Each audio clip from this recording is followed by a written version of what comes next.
Assalomu alaykum. Bugun 11-sentyabr va biz Islom Karimov nomidagi xalqaro aeroportdamiz. 22-avgustdan bugunga qadar 110 nafar talabalarimiz shu joydan Janubiy Koreya davlatiga yetib borib joylashishga ulgurishdi. Biz esa 12 nafar talabalarimizni kuzatishga chiqdik. O'quvchilarimiz va ularni kuzatgani chiqqan yaqinlarini emotsiyalari bilan bo'lishamiz. Qani ketdik.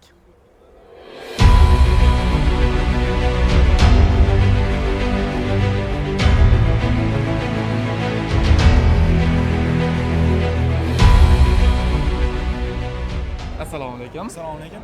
Qaysi tarif bo'yicha viza oldingiz? Oddiy tarif bo'yicha. Oddiy tarif bo'yicha. bo'yicha. Yoshingiz nechida? 20 ta. 20. Qaysi daraja bilan harakat qildingiz? Topik yoki alt daraja? SK bilan harakat qildim hozircha. Sejong uchunman bor edi, o'sha ham yordam berdi. Biz agentство haqida fikrlaringiz? Agentство zo'r shu. Bizdan qanday kamchiliklar bo'ldi? Kamchilik bo'lmadi. Endi o'zimiz ham harakat qildik. Agentство ham yordam berdi juda katta. Biz 12 agency tomonidan kamchiliklar bo'lmadi. Kamchilik bo'lmadi, xudo xolasa yaxshi. Biz 12 agency haqida nima deya olasiz? Yaxshi, yoshga vizalarimizni olib berishdi. Viza olishda qanday qiyinchiliklar bo'ldi? Qiyinchilik bo'lmadi, yaxshi, hammasi zo'r bo'ldi. VIP tarifimizda kamchiliklar bo'lmadimi? Toshkent vizamiz ketyapmiz. Bizning agentство haqida fikrlaringiz qanday? Agentство yaxshi, taklif qilamiz qolganlarga ham. Hammasi yaxshi bo'ldi, zo'r. 12 agency haqida fikrlaringiz? Yaxshi, zo'r, ishonchli ekan. Qanday daraja bilan viza oldingiz? Topik yoki alt daraja? Topik 2 daraja bilan oldim. VIP tarifida. Viza olganingizdagi hayajonlar-chi? Hayajon juda katta bu. Emotsiya qanaqa bo'ldi? Katta, o'ta katta bo'ldi hayajon, emotsiya. Saytbek aqlodi. Qayg'uli gapirdi-da, vizam atkaza oldim ekan deb g'alati gaplashdim, keyin viza chiqdi deb shunaqa xursand bo'lib ketdim. Payt zalda edim, shovqin edi. Va shu g'amgin gapirganiga men atkaza oldim ekan deb qo'rqib ketdim. Lekin chiqibdi. Assalomu alaykum. Siz qaysi tarifdan harakat qilyapsiz? VIP tarifdan harakat qilyapman va o'tgan hafta mana shu kuni VIP tarifidan ukamga viza chiqib Koreyaga yetib oldim.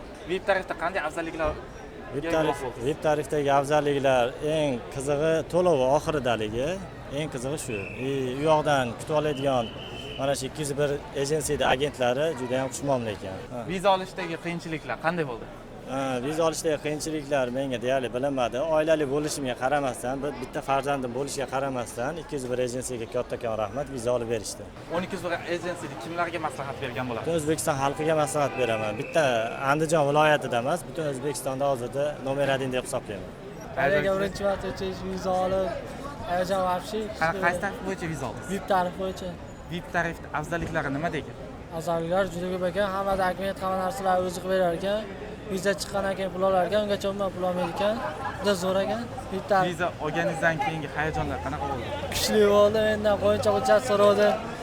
Va bo'ldi deb o'tirsam, kech payti lo'ng bo'ldi, hayajon o'ta kuchli bo'ldi. Viza olishgacha qiyinchiliklar qanday bo'ldi? Qiyinchiliklar o'rtacha bo'ldi, bo'lmadi emas. Ya'ni yo'lda borib kelishlar, uni tashqari kutishlar, bir qanday hayajon bilan kutdik ham anchalar. Chunki yaxshi bir qanchalik miqdorda cho'zilishlar bo'lgan hisobiga, hali qolgan atkaza olib qolmadingmi deb, 100 tadan bitta odam olib qolmaylik deb kutdik anchalar. Siz necha daraja bilan harakat qilyapsiz? Qanaqa daraja bilan? Topik yoki IELTS bilan ketyapmiz, IELTS 6 bilan. Xolos Tegoxonida o'qiymiz-da. Sizni kimingiz harakat qilyapti? Meni o'g'lim harakat qildi. Qaysi tarif bo'yicha harakat qilyapsiz? VIP tarif. VIP tarif.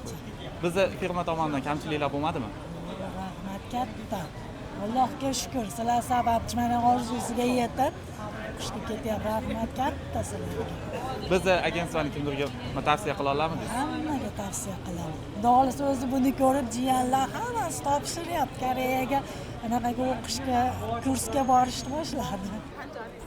Allohning panohida bo'linglar. Rahmat opa. Xizmatlarga rozi bo'linglar. Bizda kamchiliklar bo'lmadimi sizga? Juda ham rahmat, xursandmiz. Xizmatimiz. Xizmatlardan rozimiz. Minnatli xizmatlarga Alloh yana ham rivojini bersin. Mana shunaqa yurt el xizmatda, shu yoshlar xizmatda charchamanglar, sog' bo'linglar. Rahmat, alhamdulillah. Rahmat katta opa, xavf bo'ladi. Intervyuchi rahmat. Iloyim kompaniyalar, guruhinglar yana ham rivojlanaversin. Bundan ham zo'r yutuqlarga erishib yuraveringlar. Rahmat. Hammaga maslahat bergan bo'laman. O'zim bilmagan holatda hammaga aytib yuribdim. Juda ham zo'r ekan. Biz endi hech hech qanaqa bizdan anaqa bo'lmadi. O'zlari hamma hujjatlarini to'g'rilab, chiroyli qilib yetkazib, mana shu kunga yetkazdi, xursandmiz. Endi bu yog'iga ham yana sizlardan maslahatlaringlarni olib turamiz. Allohga shukr. Rahmat katta. Xudo xolasa bu bilan tugamaydi bizni xizmatlar ham. Yana Xudo xolasa yana beramiz sizlarga keyingi o'quvchilarimizga. Xo'p bo'ladi, rahmat opa. Biz agentsiyada kamchiliklar bo'lmadimi biz agentsiyada? Yo'q, yo'q, sizlardan juda xursandmiz. Mana avval Alloh, keyin sizlar sababchi. Mana bola mana sizlar orqali asholarga Allohim rizqini chachibdi, mana ketyapti, Xudo xolasa. Bu ham ishlari ilgari olsin, mushkullari oson bo'lsin. Sizlarga ham ishinglar ilgari olsin, omadinglarni bersin. Rahmat. Yana bunaqa bolalardan ko'pini jo'natish nasib qilsin sizlarga ham. Qaysi tarif bo'yicha vizani qo'lga kiritdingiz? Men VIP tarif bo'yicha vizani qo'lga kiritdim. Sizda qanday daraja bor? Topik yoki IELTS daraja? Menda IELTS sertifikati bor edi, 6 daraja bilan ketyapti. Viza olgandagi hayajonlar qanday bo'ldi? To'g'risi tasvirlab bera olmayman, chunki o'zimda ishonch yo'q edi, u chiqishi ehtimoli mashina past deb o'yladim, lekin bu konsalting menga vizani chiqishda ko'maklashdi va men juda ham xursandman. Biz agentsiyani kimlarga maslahat bera olasizmi? Beraman. Mana shu o'qishni xohlovchilar uchun, mana shu yangi bitirayotganlar uchun shu agentlikni tavsiya beraman kelishni. Biz agentsiyani kimlarga maslahat bera olasizmi? Shunga endi shu esi bor odamga maslahat beraveramiz-da, bolasi shu o'qimishni qilaman deganiga. Viza olishgacha bo'lgan qiyinchiliklar qanday bo'ldi? Qiyinchilik bo'lmadi, chotki, hamma sizlar tomonidan bo'ldi. Qiyinchilik o'zidan qiyinchilik bo'lmadi. Qanday tarif bo'yicha vizani qo'lga kiritdingiz? VIP tarif bo'yicha. VIP tarifimizdan mamnunmisiz? Chotki hammasi. Zo'r, rahmat hammaga. Assalomu alaykum. Assalomu alaykum. Qaysi viza bo'yicha harakat qilyapsiz? VIP tarifi. Topik yoki IELTS darajada? Topik. Topik darajada. Necha daraja olgansiz? Topik 2. VIP tarifda qulayliklari nimada ekan? VIP tarifda shunchaki anaqa qoldiriladi. Viza chiqqandan keyin chaqiriladi, bo'ldi. Qolgan payt bezovta qilinmaydi. Qolgan hamma xarajatlar konsallik tomonidan qilinadi. Viza olgandagi taassurotlar qanday bo'ldi? Viza zo'r, juda hissiyotli bo'ldi. Bu narsani ancha 21 kun kutdim. Chiqdi Xudo xolasa.